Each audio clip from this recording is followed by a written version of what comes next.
was an all-star race. I felt like he wrecked me on purpose, on lap 1.5. And then now I'm stuck in the infield, and I can't leave. And so, I think I got mad a couple times, and then I got over it. My wife talked me off the ledge a few times, and then, by the time the race was over, I was like, you know what? I'm going to go talk to him. 5, 4, 3, 2, 1.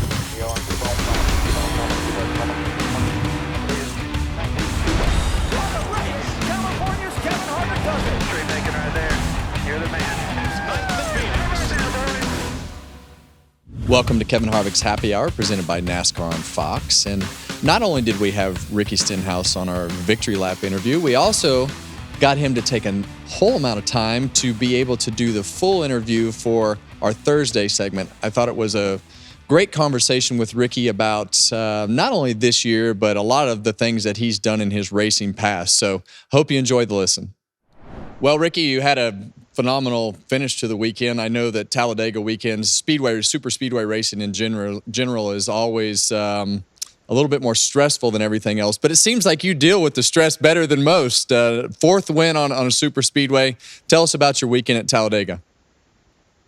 Yeah, Talladega always presents a great opportunity. I think a lot of us feel that way. But for me and my team, I feel like we put a lot of preparation into our race car, making it drive good, making sure that I can take pushes, I can push people, and we don't qualify very well, but we race really well. And then we do a lot of pre-event work on how to time that last green flag pit stop, making sure that I get a good enough track position throughout the start of that third stage, and save enough fuel at the same time so that our pit stop can be as short as possible. And I think that was the winning move for us, really, was just making sure we executed that last pit stop. We were able to leave pit road with the 9 behind us, and eventually that whole line ended up being the outside line, and kept us on the front row battling for the win. So there's a lot of work that goes into it, a lot of luck. Missed that wreck there at the end of stage 2, but just kept working our way towards the front and saving as much fuel as we could at the same time, and everything worked out according to plan. Well, you had control of the race before the big wreck there, and then you wound up keeping control of the race all the way to the end. And I think when you look at that wreck, how close was the car to kind of being out of control? Because it ripped a hole in the door that was all the way almost to the metal in certain spots. So how close was that for you? Yeah, it was wild. We had already cleared the 38, and I was just kind of minding my own business, making sure the 9 was directly behind me, and all of a sudden I just got smoked in the door, and it happened so fast, and luckily it hit me kind of dead center of the car, and I felt like it just moved my car up a lane a little bit. I don't feel like I really corrected or anything. So I got super fortunate there. It bent the door bars. I mean, it hit a ton. So, I was bummed at that time because, I felt like if we were racing it out, and I talked to Chase afterwards, he was able to get me to the start finish line, kind of in front of the 2 for 95% of the laps that we were battling there. And, I was pumped about that. And I knew with the speeds that we were running, lap time wise, I didn't think the third lane was going to be able to form. So I was pretty comfortable in that position. And then, when the wreck happened, green, white checkered, you never know how it's going to be. And luckily, we all got it right for once, and we only had one green, white checkered, and we had enough fuel and all that. And I had all my Chevy teammates behind me. So I felt comfortable about that. I was just, when I got off of turn 4 and Byron was pushing me, the 6 got clear, and I thought he would pull up in front of me, and luckily he didn't. So I was able to side draft him there, and Byron pushed me to the line. You talk about the strategy piece of it. There's so many things that I don't think a lot of people outside of the sport completely understand. When you talk about the manufacturers and the plan with not only your team but all the other teams that are Chevrolets, you have this fuel savings piece of it that makes for great pictures. It's 4 wide, cars coming and going, and then all of a sudden, when everybody kind of singles out, into 2 lanes, that's really all there's going to be when everybody's full speed. What's that like? Explain to everybody who's listening what it's like to try to save gas and be in the front, because I always found that extremely difficult.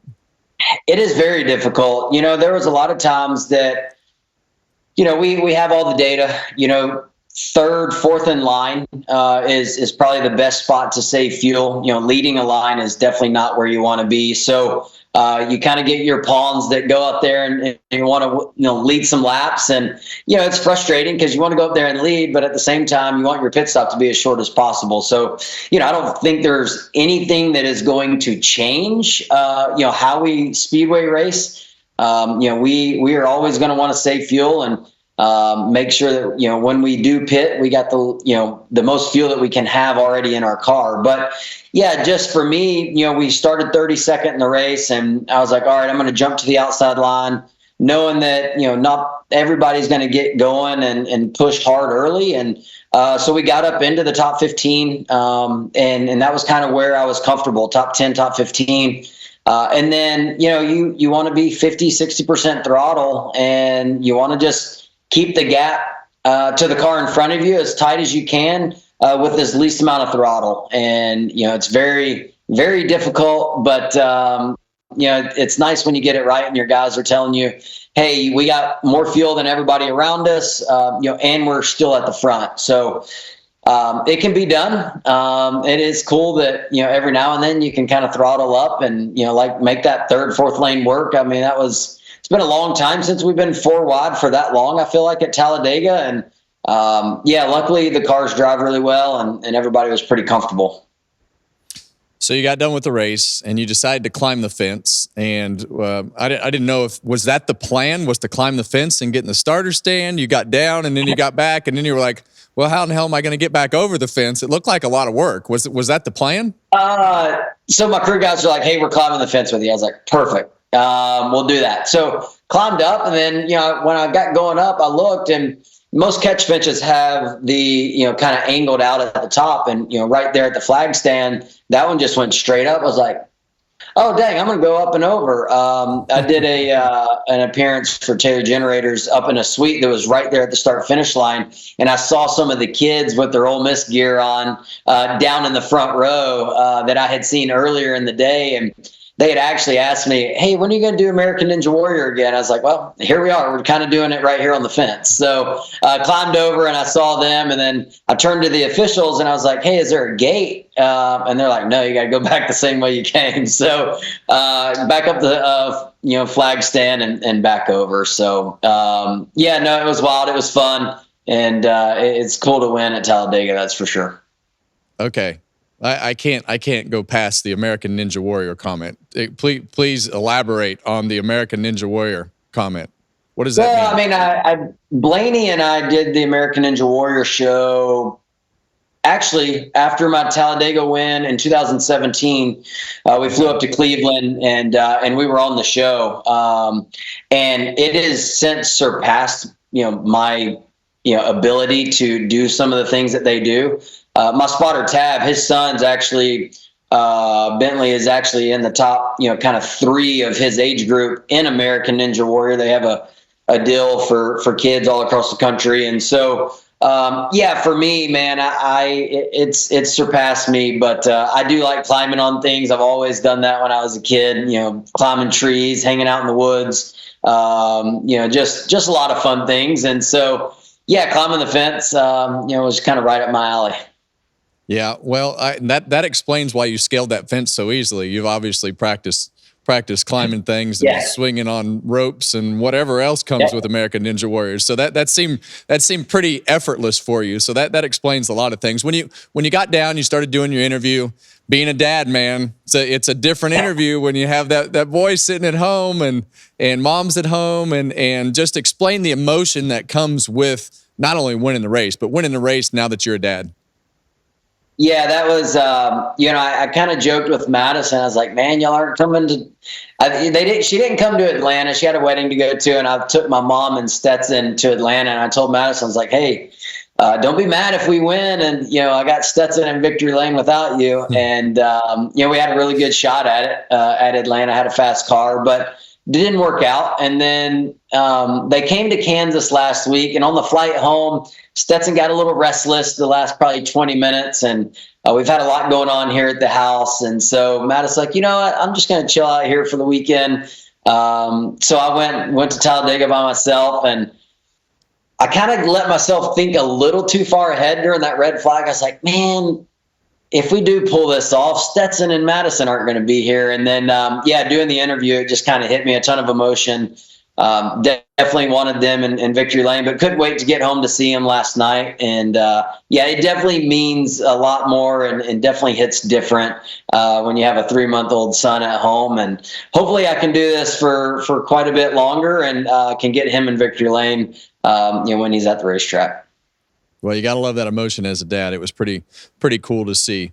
I want to talk about your season as a whole, because when you look at the team, obviously there's changes coming with the team. You had the mid-season deal with Kyle. The performance has kind of been up and down, and now you go to victory lane. First off, explain what this means to a small team like JTG, and you've been in this position before. You guys won the Daytona 500 last year. Just how that changes the landscape for looking for sponsors, and what it does for you from a personal services side of things, and everything that comes with winning a race for a team like yours. Yeah, it's massive. To put two seasons together with a win is huge for us.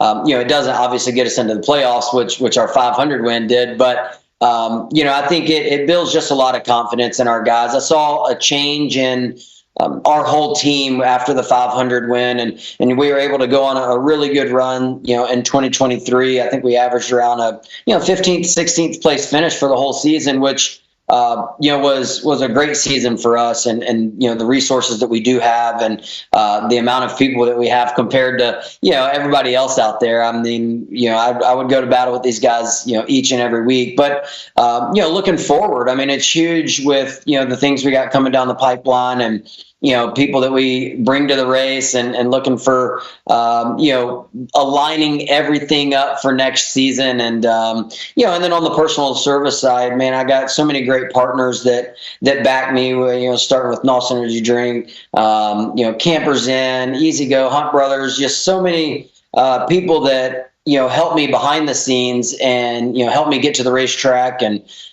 sleep at the racetrack. There's so many people that just supported my career for such a long time, and to get them in victory lane, and get them to enjoy these wins with me. It's really fun to have those long-standing partnerships, and something that I'm really proud of, and look forward to continuing to grow.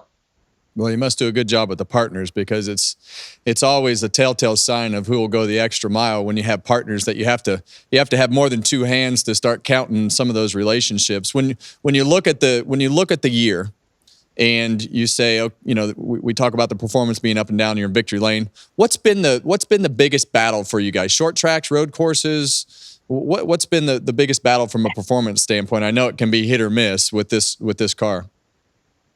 Yeah, I would say, for the most part for us, I mean, the short tracks have been, I would say, our biggest, kind of struggle.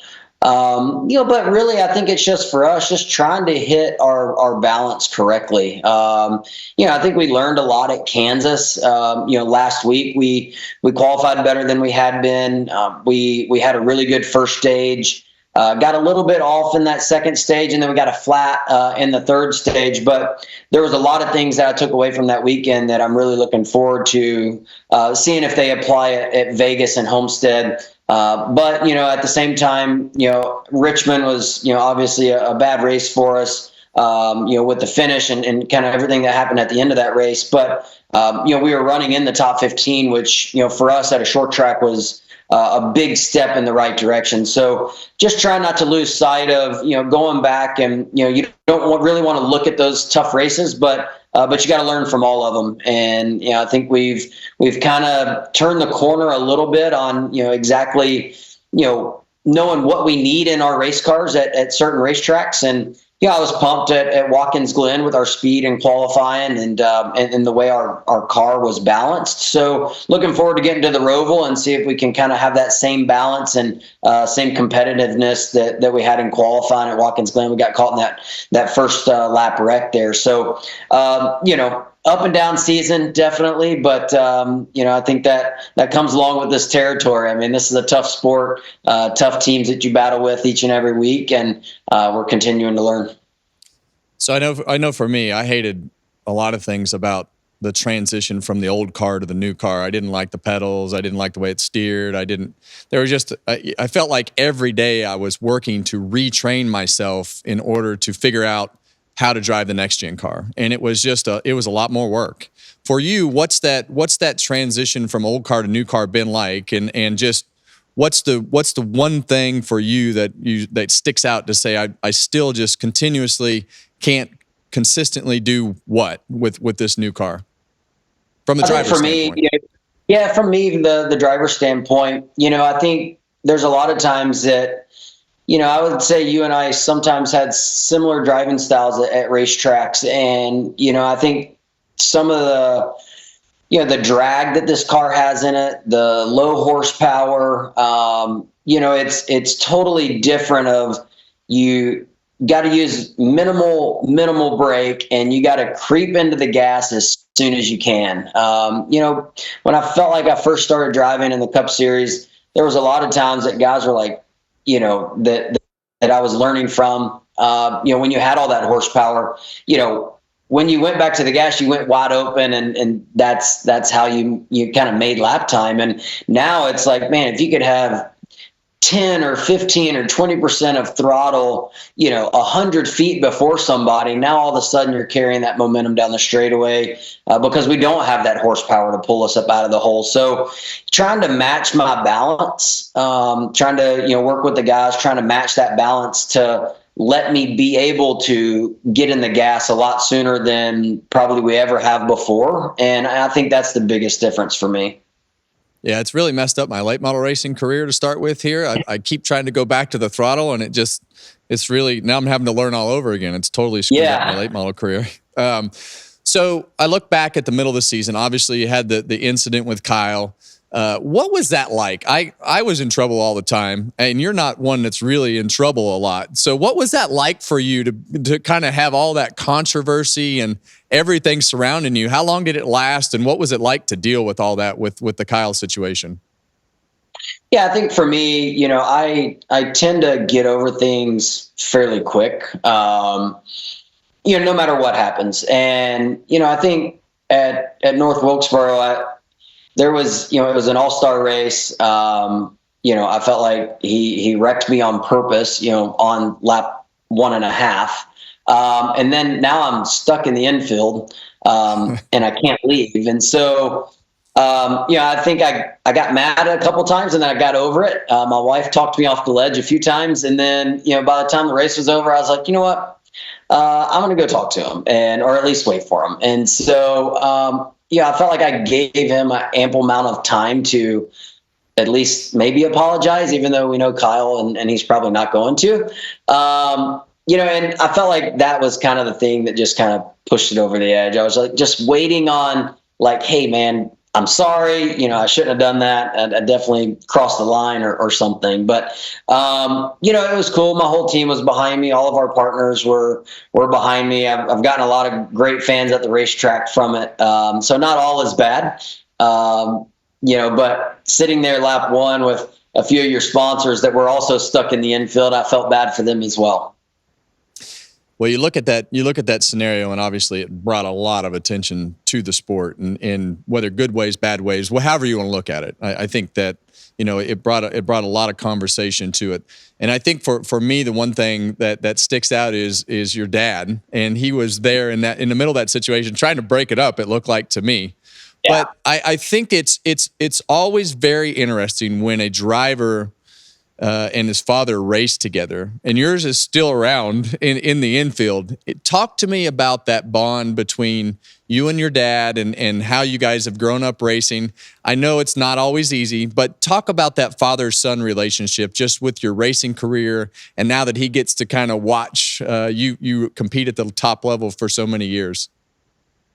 Yeah, and I'm sure you're going through it right now with Keelan and racing. Like for my dad and I think you look back at, racers, all across the country, and some of those relationships with their parents and definitely their fathers can be a little bit splintered at times. And I think, it's just because you spend so much time together. I spent more time with my dad, than anybody I have in my life. We were in the race shop, Monday through Sunday, working on race cars, working in his engine shop, going to the racetrack on the weekends. And, the biggest thing was just, he instilled so much work ethic and expected a lot from me. And it felt like I learned so much from doing that. There was times that, we drove 3 hours to a racetrack and I never made a lap on the racetrack.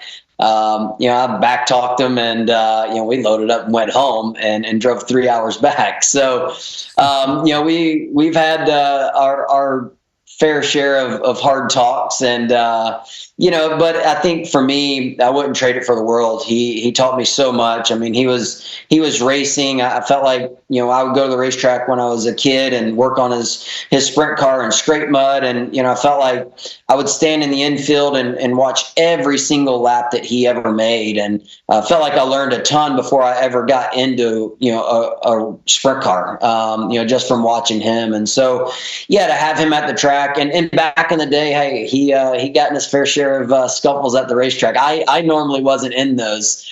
I was pretty calm, but like the first thing I thought was like, somebody get my dad. And looking back after talking to my dad and that whole scenario, he was like, man, the security guy and one of Kyle's guys grabbed you, and I didn't want anybody to have a free shot at you, so I was just grabbing people. So yeah, it was part of it, but I think I wouldn't trade anything that my dad has done. And like I said, we've had some tough times, but I think that comes with the territory of him just wanting the best for me. And I definitely don't think I'd be in the situation and position that I'm in without his kind of tough battles that we had at the racetracks and at home in the shop. So is he still a critic? Does he still critique you? He does. And I take it too. I think my dad he's better now with, he really gets mad when I make mistakes, right?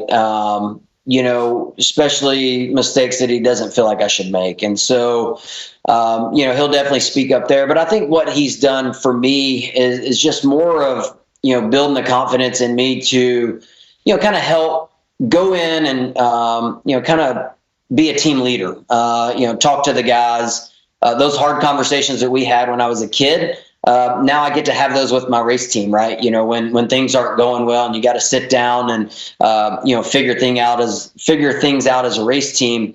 I feel like, I a lot of times talk to him before I get to the shop and kind of bounce ideas off of him, that way. 'Cause, he's never one to sit in silence. If something's wrong, he will confront it. And, that's something that's been, definitely a benefit for me. So you look at all those sprint car days, and now you have your own sprint car team.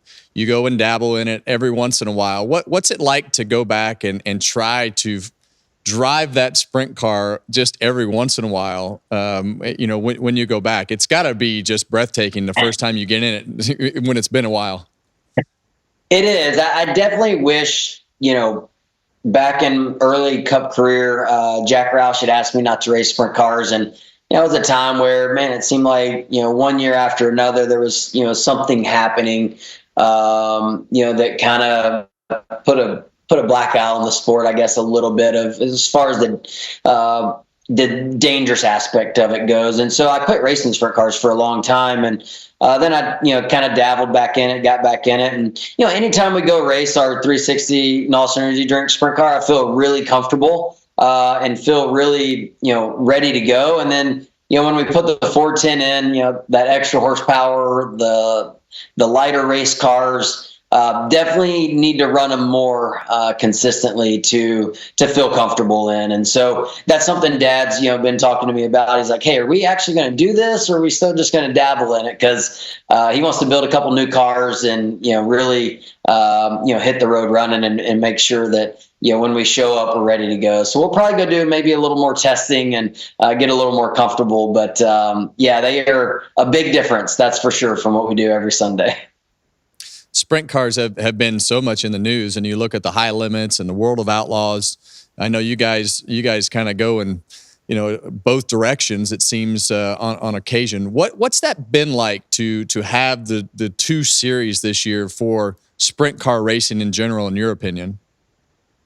Yeah, I think a lot of people thought it was going to be a bad thing for a while, but I think I think it's been great for a number of reasons. I think there's big paying races all across the country that different teams can get to. California's got their big races with the high limit series, and then come back out there with the Outlaws, and they have their big races. Same thing out in Pennsylvania and all across the Midwest. So, I think it's been a great thing for sprint car racing. I think it's elevated the competition, all across the country at some of these big races. So many race cars, so many great teams right now in the sport of sprint car racing. And, we are on the Outlaw side with our Noster Energy Drink sprint car and Sheldon Haudenschild. And, that's the path that we chose, that we felt like was best for our team. And, I definitely like our decision. And, but it's elevated the purses on both sides. And so I think our sport is in a great spot right now. So you mentioned NOS, and they do a great job with the promotions that they do. And I watched this year, and it looks like you guys are in some sort of open wheel car. I know the fans can go and check it out on social media. There has to be one good story from all you maniacs together at that shoot. Is there one? Did somebody crash something, flip something, run into each other? So there has to be at least one good one. That shoot went 10 times better than any of us thought it was going to go. Lauren presented us this whole, a few of us, this whole open wheel concept. And I said, how many backup cars do you have? Because that was my number one concern. And man, everybody did a really good job. And, we didn't flip any. There was we were out at in Arizona, and one of those dust kind of wind cloud storm deals came up, and it did throw tents and landed on some pretty pricey cars that were out in the parking lot, and knocked a power pole out. So that was probably the craziest thing that happened, but we had a lot of fun with this shoot. I can't wait for everybody to see the rest of it. So the main question on this show is obviously the easiest one. We got to know what your first car was. What was the first car you drove on the street? Did you buy it? Was it given to you? What was it? My dad and my parents bought me a 94 Chevrolet four-wheel drive extended cab. Paint was kind of chipping off of it. I think that year had a bad primer or something, and the paint was chipping off of it. And I think Dad paid $4,000 for it. That was my first truck.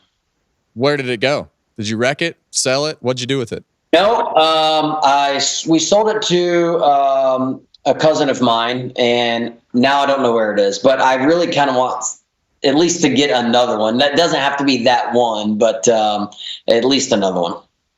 Well, I appreciate you taking the time today. Congratulations on everything over the weekend at Talladega. Have a great week and enjoy that baby, man. Thank you. It's been fun. I think he's waking up from a nap now, so it's time to go feed him. I want to thank Ricky for taking the time. It was great to catch up with him. Glad they got to victory lane. What a moment for that team. But to be able to break down all those questions and things about his racing career was a lot of fun. So I hope you enjoyed it. Follow us on social media. Give us a 5-star review and block Mamba from everything that you have.